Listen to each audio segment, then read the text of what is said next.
क्या आपको मालूम है हमारी गैलेक्सी में सूरज जैसे चमकने वाले तारे तो 8% से भी कम है। अब आप ये सोच रहे होंगे तो फिर बाकियों का क्या। हमारी गैलेक्सी में बाकी के 2/3 से अधिक तारे रेड ड्वार्फ स्टार्स हैं, जिन्हें लाल बौने तारों के नाम से भी जाना जाता है। और शायद आपको इस बात पर यकीन ना हो कि साइंटिस्ट इस रिसर्च की ओर भी आगे बढ़ रहे हैं कि अगर कभी किसी रेड ड्वार्फ स्टार ने हमारी सूरज की जगह ले ली तो फिर क्या होगा। क्या होगा हमारी अर्थ का। क्या हमारे अर्थ पर जिंदगियां बेंगी या फिर हमें सूरज का एक दूसरा ऑप्शन मिल जाएगा।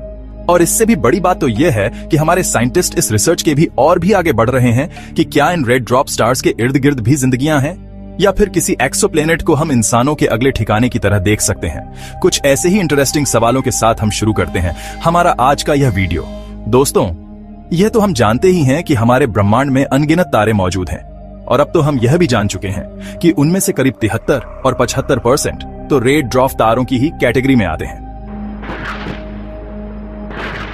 आपको बता दें कि ये तारे साइज में सन से छोटे होते हैं और साथ ही कम चमकीले भी, यानी कि इनकी चमक हमारे सूरज के कंपैरिजन में कम होती है और इस वजह से इन तारों का मास हमारे सूरज के मास से 7.5 से लेकर 50% कम होता है।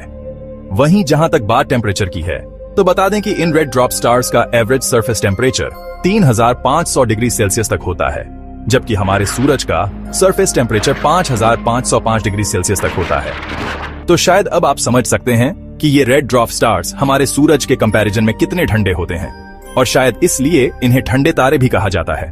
दरअसल ये रेड ड्वार्फ स्टार्स भी दूसरे स्टार्स की तरह ही अपनी एनर्जी को न्यूक्लियर फ्यूजन प्रक्रिया के जरिए ही रिलीज करते हैं। ONL red dwarf stars are fully convect, जिसका यह मतलब हुआ कि इसमें मौजूद हीलियम इनके कोर में जमा होता रहता है और वहीं से यह हीलियम पूरे स्टार में मिक्स्ड होता रहता है, जिसकी वजह से इन स्टार्स का न्यूक्लियर फ्यूजन स्लो हो जाता है। और पता है इसका क्या मतलब हुआ। इसका मतलब यह हुआ कि यह तारे किसी भी दूसरे तारों के कंपैरिजन में ज्यादा लंबा जीते हैं। दरअसल सूरज अपने फ्यूल को तेजी से खर्च करता है, लेकिन रेड ड्वार्फ स्टार्स ठंडे होने की वजह से अपने फ्यूल को धीरे धीरे खर्च करते हैं, जिसकी वजह से इनके जीवन की अवधि सूरज की तुलना में कई गुना बढ़ जाती है। आपको यह जानना चाहिए कि most of red dwarf stars की लाइफ कम से कम 10 ट्रिलियन ईयर्स की होती है, जबकि हमारे तारे यानी कि हमारे सूरज की लाइफ 10 बिलियन ईयर्स की है। शुद्ध हिंदी में कहें तो जहां सूरज केवल 10 अरब साल की उम्र तक जीता है, वहीं लाल बौने तारे खरबों साल तक जीते हैं। अब शायद आप यह जानकर हैरान रह जाएंगे कि वैज्ञानिकों का मानना यह है कि सूरज अपना करीब आधा जीवन जी चुका है। तो फिर आगे क्या।